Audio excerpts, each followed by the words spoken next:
Is inheritance taxable when you sell a house?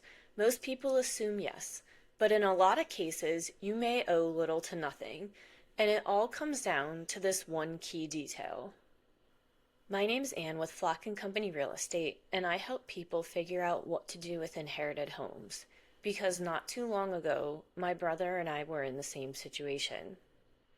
Quick note, I am not an attorney or a financial advisor, but I'll explain in simple terms what I can so you know what to expect and what questions to ask. The simple answer is inheritance itself usually isn't taxable, but when you sell the house, there can be taxes depending on what happens after you inherit it. The most important thing to understand is called a step up in basis. All that means is when you inherit a house, the value resets to what it's worth at the time of death, not what your parents paid for it years ago or what it's worth today, but what it's worth at the time of death. The new value becomes your starting point for taxes. Here's a simple example. Let's say your parents bought the house for $100,000.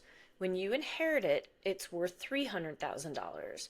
That $300,000 now becomes your new baseline value. If you sell it right away for $300,000, there's usually no taxable gain.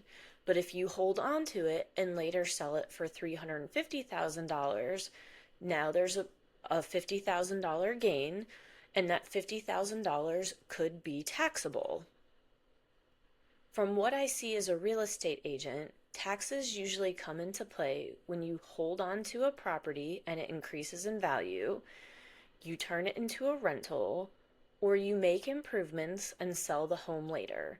That's when it's a good idea to talk to a CPA.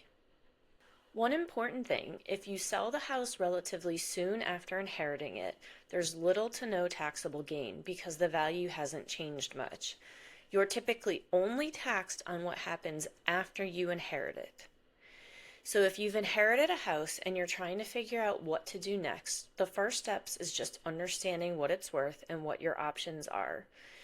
If you want help with that, you can call or text me, and I'll link a simple guide below that walks you through your next steps.